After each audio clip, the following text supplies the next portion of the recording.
Morning, morning, morning. Kape. Pag Pinoy, makalimutan ang lahat. Huwag lang yung kape.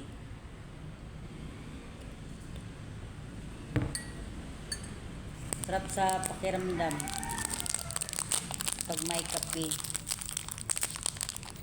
O ano pa, daily routine. With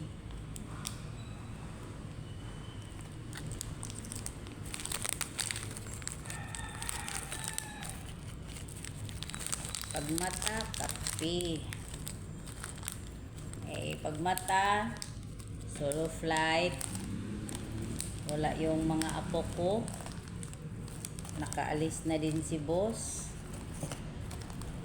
Kaya sarili mo lang ang iintindihin mo muna.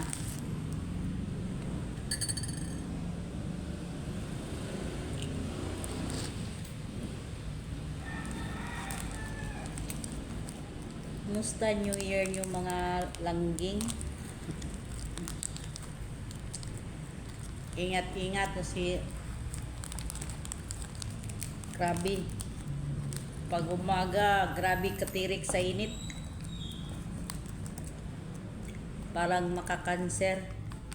And then pag kahapon, umulan.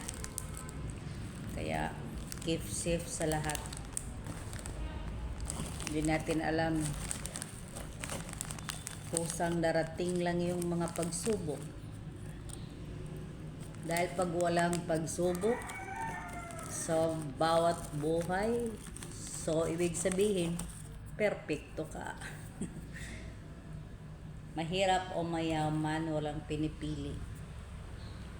Hanggat may buhay, laging nandyan yung mga pagsubok.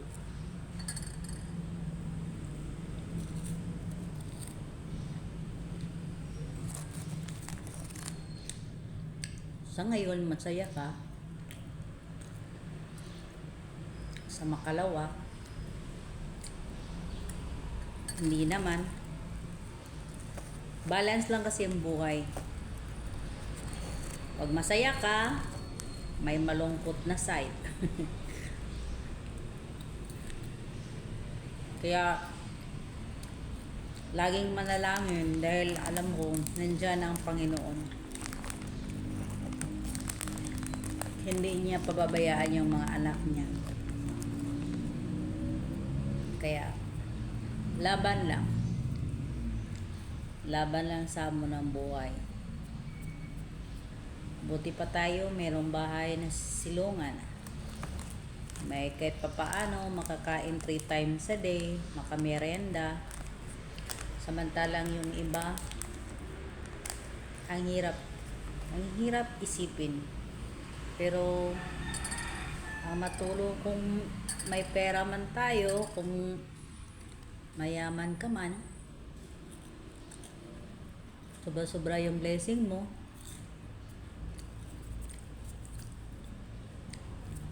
tumulong ka din sa mga taong need ng tulong. Ikaw mismo magbigay, makikita mo naman yan. Puntahan mo sitwasyon para makita mo yung sitwasyon ng tao na tutulungan mo. Thank you and God bless. Ingat.